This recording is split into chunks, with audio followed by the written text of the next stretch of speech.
Mateus 2,11, diz assim a palavra do Senhor. Entrando na casa, viram um menino com Maria, sua mãe. Prostrando-se, o adoraram e, abrindo os seus tesouros, entregaram-lhe suas ofertas: ouro, incenso e mirra.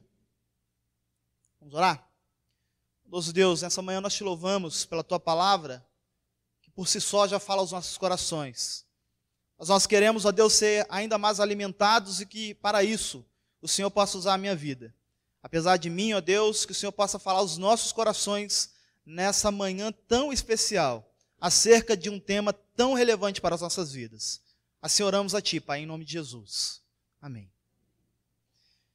Queridos irmãos, nós chegamos na véspera do Natal. Certamente que por volta do mês de setembro, outubro, novembro, com certeza, o nosso coração já começa a se preparar, a se programar. Os grupos de famílias de WhatsApp começam a combinar onde vai ser a ceia de Natal. O nosso coração cria expectativas sobre esse dia. A grande questão que fica para nós é: o que é de fato o Natal?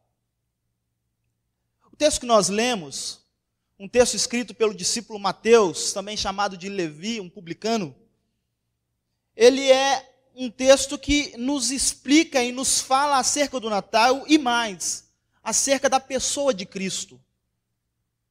Eu não pretendo trazer nada novo para os nossos corações, mas acredito muito, como diz o reverendo Jeremias, a oitava de BH, que aquelas verdades que ficam no nosso coração, muitas vezes precisam ser garimpadas, precisam ser polidas, limpas novamente. E eu queria tratar nessa manhã acerca do tema o Natal. Nós vemos aqui nesse texto Cristo como nosso Rei, Cristo como verdadeiro Deus e Cristo como sacrifício. Mateus escreve, irmãos, de uma forma que ele tem o propósito de mostrar para os seus leitores que Cristo é aquele que havia sido anunciado no Antigo Testamento. Ele escreve então com os olhos no passado. É o livro que mais cita o Antigo Testamento dos 4 evangelhos, e juntando os outros 3, ainda assim Mateus cita muito mais o Antigo Testamento. Mateus está dizendo para os seus leitores: olhem para o Antigo Testamento e vejam se esse Cristo não é aquele que cumpre as promessas, como nós lemos no versículo de número 12. No versículo de número 12 do capítulo 22, do capítulo 1 diz: ora, tudo isso aconteceu para que se cumprisse o que fora dito. Essa expressão ela é usada várias e várias vezes, enquanto Mateus está escrevendo, dizendo: olhem para o Antigo Testamento e vejam se o menino Jesus não é o Messias prometido. Mateus escreve também olhando para o futuro. É o livro que fala do Sermão do Monte mais detalhadamente. É o livro que conta acerca do que aconteceria com Jesus, e é o livro que fala acerca do que vai acontecer por ocasião da sua volta. Mateus, então, ele escreve olhando para o passado, mas ele também escreve trazendo instruções para o futuro. Quando nós olhamos os destinatários, nós percebemos que Mateus escreve para os judeus, mas ele tem um foco evangelístico. O evangelho de Mateus é escrito para o povo de Israel, mas ele tem um foco evangelístico. Ele escreve, por exemplo, na genealogia, ele cita as estrangeiras Tamar, Raabe e Ruth na genealogia de Jesus. Ele cita, como nós lemos, a visita dos magos do Oriente, outros estrangeiros. E é em Mateus 28:19 que nós lemos que Jesus diz para fazermos discípulos de todas as nações. O evangelho de Mateus é um evangelho evangelístico também.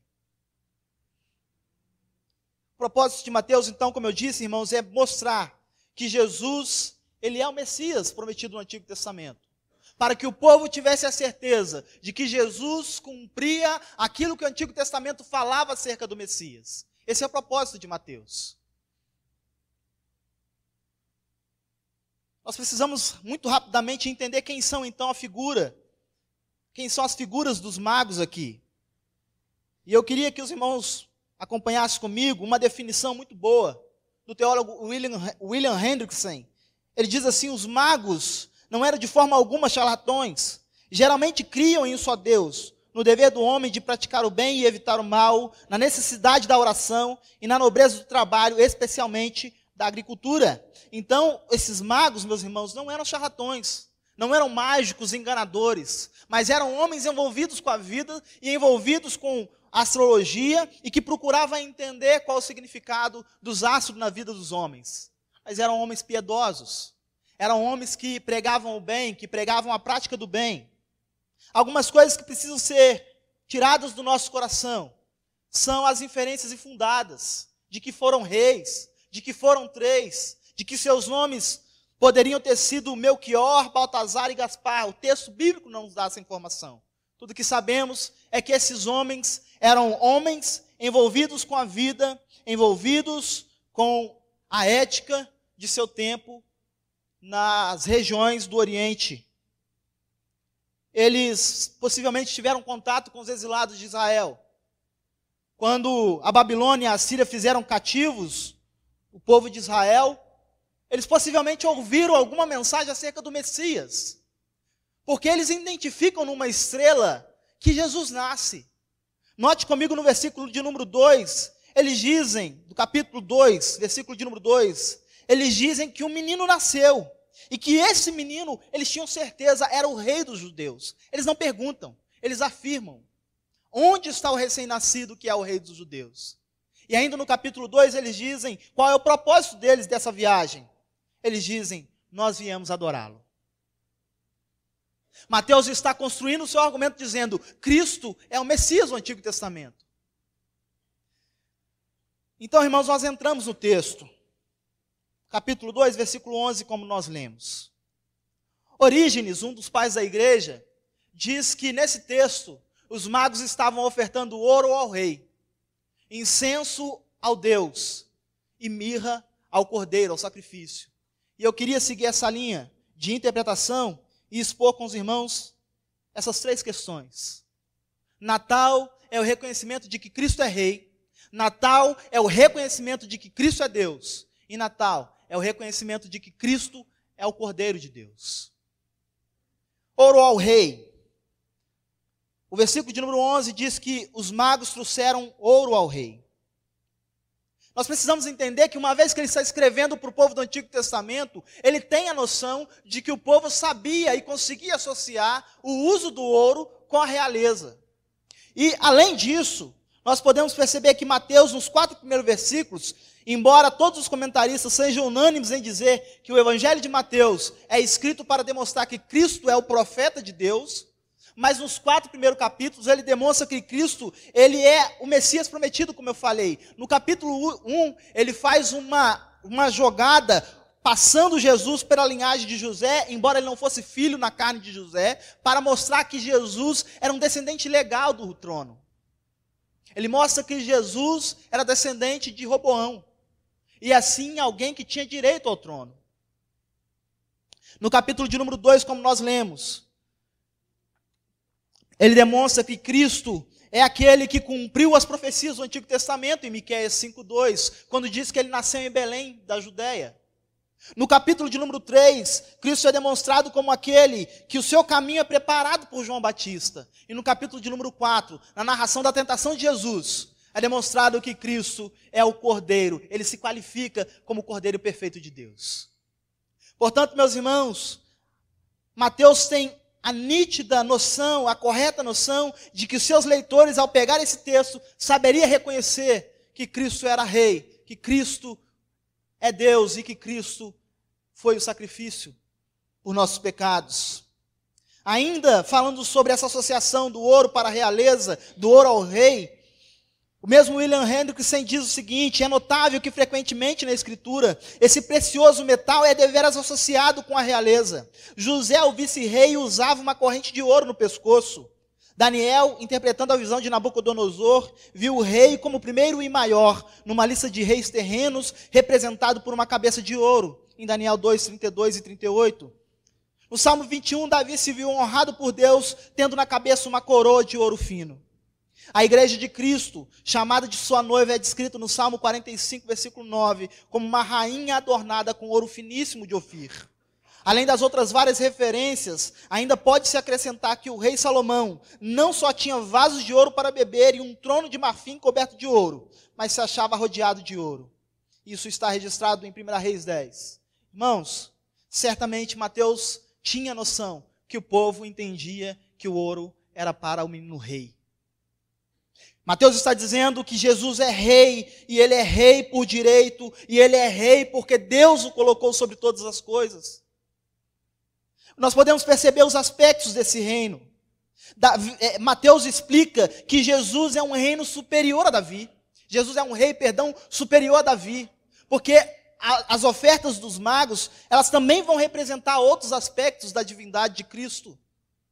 Portanto, Jesus é um rei superior a Davi. Qual é o problema da nação de Israel? Israel esperava um rei à semelhança de Davi. Israel esperava um rei que fosse libertador, um rei que governasse a nação de Israel, um rei que estivesse voltado apenas para aquela nação. Mas Mateus demonstra e diz, olha, vocês falharam em reconhecer o rei Jesus, porque ele não é rei como o rei Davi. Ele é superior a Davi. Nós lemos em Apocalipse 19:16 que ele é o rei dos reis e o senhor dos senhores. Nós lemos em Mateus 28:18 que toda a autoridade lhe foi dada sobre os céus e na terra. Irmãos, Jesus não é um rei como um rei terreno. Jesus não é como um déspota que se coloca no governo de uma nação e com um braço forte, no sentido de não ouvir ninguém, de não dar atenção a ninguém, de não pensar em ninguém, pensar apenas em si. Mas Mateus está demonstrando que Jesus é um rei diferente. Ainda nós podemos ver no versículo de número 6, do mesmo capítulo, que quando interrogado por rei Herodes, o Sinédrio é muito capaz de dizer quem seria esse Messias e o que ele faria. Ele diz assim no versículo de número 6, o Sinédrio responde então à questão que Herodes lhe faz, dizendo, onde é que o Cristo haveria de nascer? Eles respondem no versículo de número 6, e tu, Belém, terra de Judá, não és de modo algum a menor entre os principais de Judá, porque de ti sairá o guia de Israel, de ti sairá o guia que há de apacentar o meu povo Israel. Ele é o guia e ele é o pastor. Jesus é um rei com um reino que não é terreno. Jesus é um rei que não se assemelha a Davi. Jesus é um rei que é um guia e ao mesmo tempo um pastor. Esse é o aspecto que precisamos entender, irmãos. Ele mesmo, Jesus mesmo se denomina como bom pastor em João 10:11. Ele diz, eu sou o bom pastor. Muitas vezes nós falhamos em reconhecer o reino de Jesus, porque nós estamos querendo enxergar um rei para essa terra. Mateus está dando claras indicações de que Jesus, ele não é apenas um rei terreno, mas ele é um rei que está acima de tudo e de todos, que governa sobre tudo e todos. Ele é o rei dos reis e o senhor dos senhores. Quantas vezes na nossa caminhada, irmãos, nós nos perdemos e nós não conseguimos enxergar um Jesus rei, porque estamos imaginando que ele é aquele que há de governar apenas a nossa vida nessa terra. Ele é apenas aquele que está voltado a satisfazer os nossos desejos, as nossas ansiedades em relação a essa terra. Mas Jesus é um rei superior. É interessante perceber que Mateus está dizendo que Cristo é o supremo rei, mas ao mesmo tempo ele é o pastor de nossas vidas. Ele é aquele que nos guia. A figura do pastor, também muito conhecida pelos israelitas, irmãos, é a figura de alguém que cuida das ovelhas. As ingênuas ovelhas não eram capazes de discernir nem mesmo o alimento. Não sabiam o que era pasto bom para ser o alimento e o que era a erva daninha. Elas não tinham noção do perigo. As ingênuas ovelhas precisavam de um pastor para guiá-las, para orientá-las, para guardá-las, para livrá-las do perigo. Isso tudo era o que a nação de Israel queria. Eles viviam um contexto de domínio estrangeiro, por parte do rei Herodes, como foi falado aqui, e também no Império Romano. Há poucos anos atrás, algumas centenas de anos atrás, eles haviam se libertado da Síria, através da revolta dos Macabeus. Mas pouco tempo depois, novamente Israel se vê subjugado por estrangeiros. E eles queriam de fato um libertador, um rei que os guiasse, um rei que os levasse para um caminho superior. Contudo, falharam em olhar para Jesus como esse rei. Mateus está dizendo, esse rei que vocês procuravam é Jesus. Essa busca incessante nos seus corações é Jesus. Vocês falharam em reconhecê-lo como rei. Mas Mateus também nos mostra que a atitude dos magos revela um Jesus que é Deus. O incenso, uma substância resinosa aromática, parecida com um óleo perfumado, era especialmente utilizado nos rituais judaicos. E nós precisamos entender como ele era usado. Ele era derramado sobre as brasas tiradas do altar do holocausto. No Antigo Testamento havia o altar do holocausto, e então o sacerdote com uma tenaz tirava a brasa do altar, colocava no altar do incenso, pegava essa substância, o incenso, jogava por cima daquela brasa quente, e dessa queima subia então uma fumaça, muito semelhante ao incenso como nós conhecemos nos dias de hoje. Ele era usado pelos sacerdotes no Antigo Testamento, e no Novo Testamento, as únicas vezes que ele é citado, o incenso, ele é citado, utilizado pelo sacerdote Zacarias, e pelos 24 anciãos em Apocalipse 5:8, e pelos 7 anjos em Apocalipse 8, versículo 3 e 4. Portanto, meus irmãos, o incenso era um elemento dedicado a Deus. E é isso que Mateus está dizendo. Jesus é também, ao mesmo tempo, Deus. Aquele que é rei é, ao mesmo tempo, Deus. Note que o próprio Deus, ele se faz dono do incenso, até mesmo o incenso que era utilizado aos ídolos. Ele diz em Ezequiel 16:17, fizeste estátua de homens e te prostituíste com ela, tomaste os seus vestidos bordados e as cobristes, o meu óleo e o meu perfume pusestes diante delas. Deus está dizendo, o óleo é meu, e vocês têm se prostituído com ele, dedicando a outros ídolos. Portanto, Mateus tem a correta noção, de que seus leitores saberiam reconhecer que, se eles olhassem para esse texto, ele estava dizendo que Jesus é Deus. Jesus é Deus. Não é, então, novidade para nós olharmos para o Novo Testamento e percebemos que Tomé, quando vê Cristo ressurreto, ele diz, meu Senhor e meu Deus. Há várias religiões, irmãos, que podem dizer que acreditam em Cristo, mas negam a sua divindade, não estão de acordo com a palavra de Deus. A palavra de Deus é muito clara em mostrar que Jesus, ele é o próprio Deus. Ainda podemos ver o testemunho de Paulo a Tito, dizendo que esse Cristo é o nosso Deus e Salvador.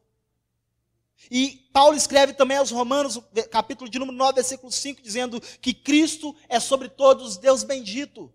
Não dá para negar, irmãos, muito embora a nossa mente limitada não consiga compreender, Cristo, o Filho de Deus, ele é Deus, ele é ao mesmo tempo Deus. É com esse Jesus que nós lidamos, é desse Jesus que nós devemos falar, é esse Jesus que devemos apresentar às pessoas. Esse é o verdadeiro sentido do Natal, que Deus se encarnou e habitou entre nós, para trazer a salvação às nossas vidas, como nós cantamos nessa manhã.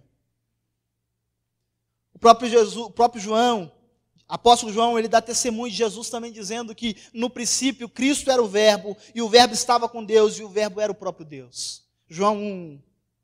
Além disso tudo, nós podemos perceber que Cristo é Deus, pelo testemunho do próprio Cristo. Ele diz o seguinte, antes de Abraão existir, eu sou, em João 8:58. E ele diz mais, ele diz que ele e Deus Pai são um, em João 10:30. Cristo é rei, mas Cristo também é Deus. Cristo é aquele que governa sobre todos, e ele é Senhor sobre todas as coisas, sobre terra e céus. Irmãos, caminhando ainda um pouco mais, nós podemos perceber que, quando Mateus traz essa narrativa, e além do contexto que nós já lemos, não precisamos ler novamente, Mateus está dizendo que o Natal não foi esse período tão tranquilo como nós percebemos.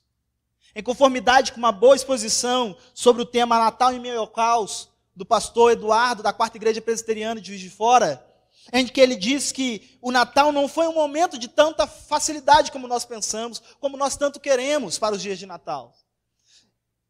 Nós podemos perceber que o Natal foi um tempo de dificuldade para Maria, uma virgem, se ver grávida, e ela estava desposada. Ela estava prestes a ser abandonada pelo seu marido, pelo seu noivo, podemos dizer assim, embora não seja bem esse paralelo. Até que um anjo então aparece a José e diz: não a abandone. O que dela é gerado é fruto do Espírito Santo. Mas as dificuldades não param por aí. Jesus, ele nasce no momento em que a sua família precisa ir a Belém para o recenseamento. Jesus nasce numa hospedagem de animais, no estábulo. Não havendo lugares para eles habitar, para eles, se acomodarem, eles precisavam então precisaram ir para um estábulo. Jesus nasce no estábulo. Parece que o tempo de Natal não foi um tempo tão fácil como nós queremos, como nós pensamos, como nós achamos. Além de tudo isso, o rei Herodes persegue a criança para o matar. Disso tudo nós percebemos algumas implicações para a nossa vida. Não havia outra glória no dia do Natal senão aquela da encarnação do Verbo de Deus, do Messias prometido. Sabe qual é a falha da igreja muitas das vezes nos dias de Natal? Ou até mesmo na nossa caminhada com o Senhor? É imaginar que a nossa vida será tudo tranquilo. Mateus está narrando a encarnação do Verbo de Deus, daquele que é o próprio Deus, a segunda pessoa da Trindade, e ele diz que essa encarnação não foi uma encarnação fácil.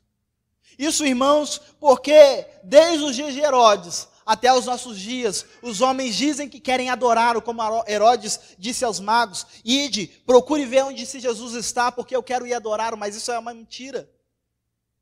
Desde os dias de Herodes até os nossos dias, os homens dizem que querem adorar Jesus, mas estão preocupados apenas com seus interesses, com o seu reino. Mas ainda podemos perceber algo mais, ainda mais um aspecto acerca desse Cristo. Esse Cristo, ele é também o Cordeiro de Deus, como nós cantamos essa manhã. Mateus está dizendo: Cristo é Rei. Mateus está dizendo: Cristo é Deus. E Mateus está dizendo: Cristo é o Cordeiro de Deus. Como eu falei, Mateus no capítulo de número 4, narrando a tentação de Jesus, demonstra que Cristo é aquele que se qualifica para ser o Cordeiro de Deus, que tira todo o pecado do mundo.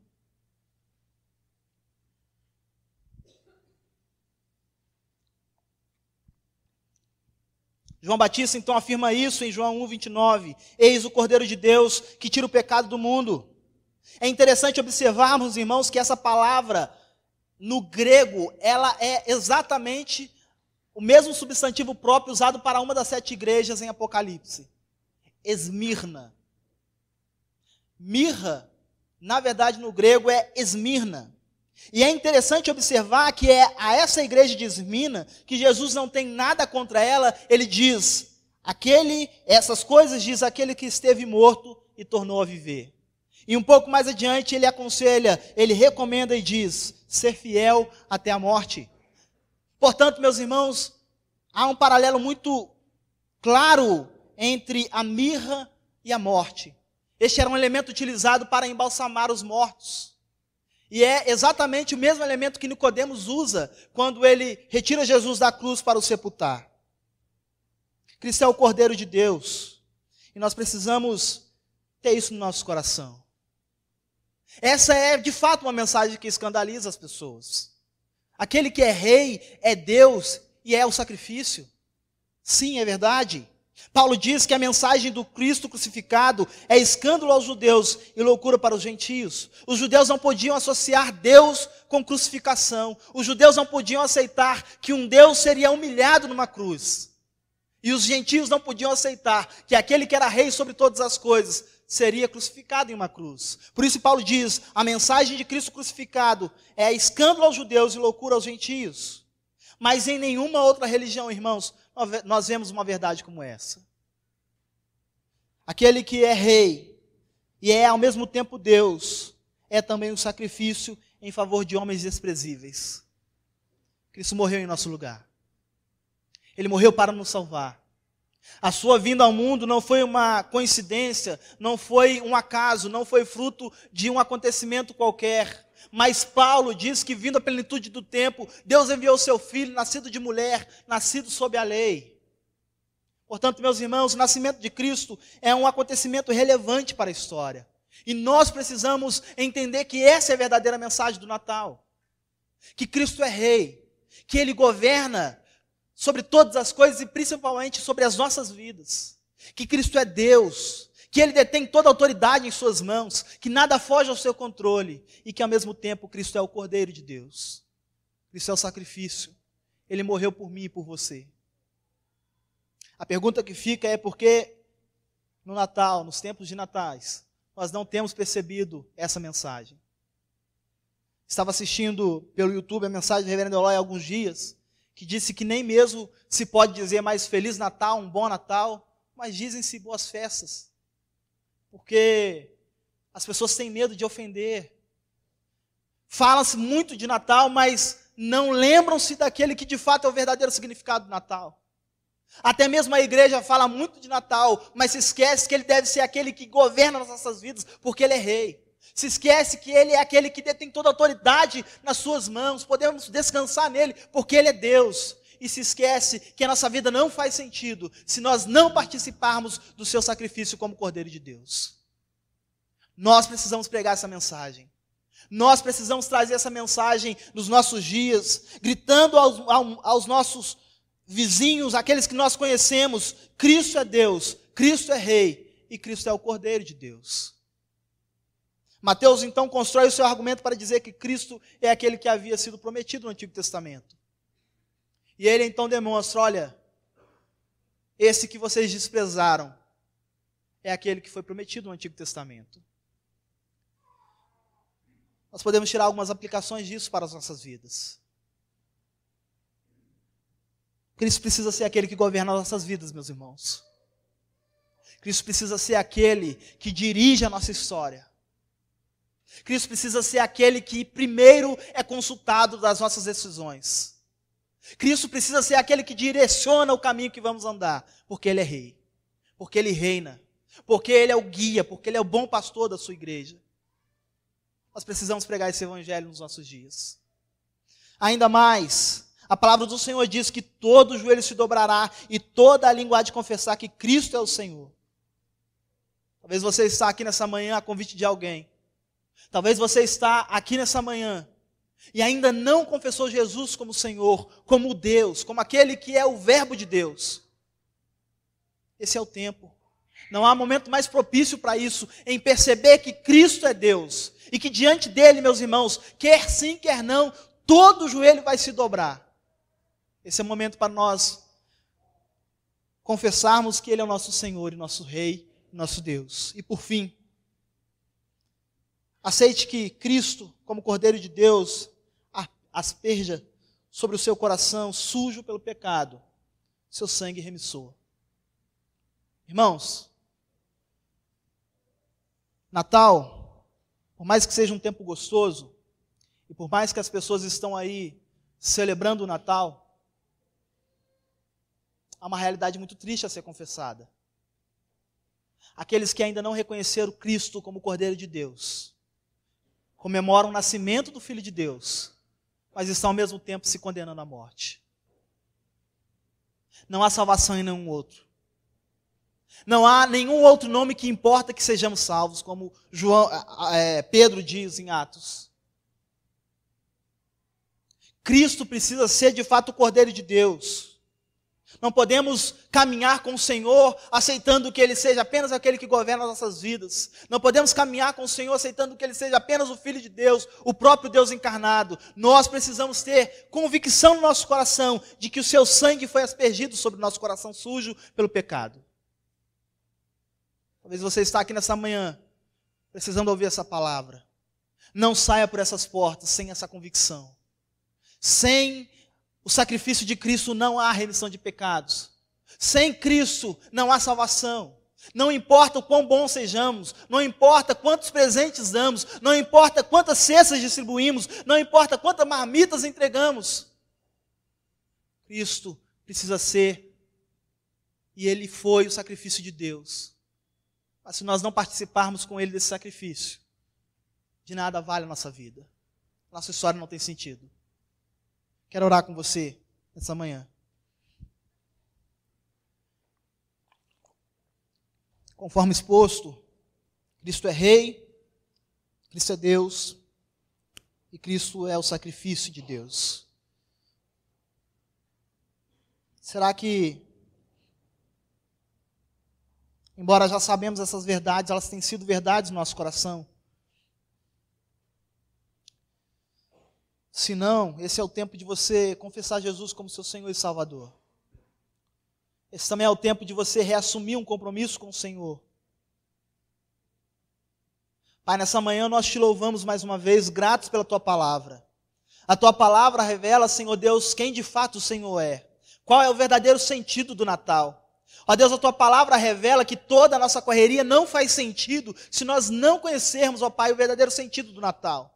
A Tua palavra revela, Senhor Deus, que por mais que nossas mesas estejam fartas, nosso coração está vazio se não conhecemos o Senhor. Pai, a Tua palavra diz que o Senhor governa sobre tudo e todos. Portanto, nos faz descansar em Ti, sabendo, Senhor Deus, que toda autoridade te foi dada nos céus e na terra, que nada te foge ao controle, Pai. Nós queremos nessa manhã confessar que o verdadeiro sentido do Natal é o nosso coração descansar, ó Deus, no Teu governo. Pai, em nome de Jesus, ajuda-nos nessa manhã a enxergar o verdadeiro sentido do Natal. A palavra do Senhor diz que o Senhor é Deus, e podemos crer também, ó Deus, que o Senhor detém toda a autoridade e que governa a história. Ajuda-nos a crer nisso, Senhor Deus, a despeito de todas as dificuldades que enfrentamos no dia a dia. Mas acima de tudo, Senhor Deus, a Tua palavra diz que o Senhor é o sacrifício. E sabemos, Senhor Deus, que todos nós nascemos condenados ao pecado.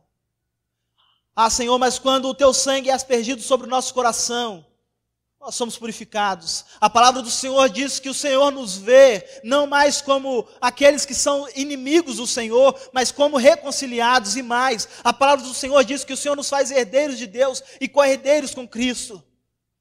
Pai, se nessa manhã há pessoas aqui, há alguém aqui que precisa que essa mensagem entre no seu coração, ó Deus, que ele possa abrir, ela possa abrir o seu coração para entender, ó Deus, que não faz sentido uma vida sem Ti, não faz sentido, ó Deus, uma vida sem o Senhor como o Senhor de toda a nossa vida, ó Deus, não faz sentido a nossa vida, Senhor Deus, se o Senhor não for o sacrifício derramado em nosso lugar, Pai. Senhor, nessa manhã nós reassumimos o compromisso com o Senhor, de pregar, ó Deus, essa mensagem de Natal. Não simplesmente, ó Deus, a mensagem de um bom velhinho, não simplesmente, Senhor Deus, a mensagem de bons tempos, não simplesmente, Senhor Deus, a mensagem de presentes que possam agradar o coração humano, mas o maior de todos os presentes já foi dado, que é a vinda do Teu Filho amado a este mundo, para remir, ó Deus, os nossos pecados. Ó Deus, nós Te louvamos por isso, e Te pedimos que o Senhor abençoe o nosso dia, e ó Deus, toda a celebração que faremos nesse dia, ó Deus, nessa data, possa ser, em primeiro lugar, dedicada ao Senhor, pois o Senhor é o verdadeiro sentido do Natal. Assim oramos a Ti, ó Deus, agradecidos, em nome de Jesus. Amém.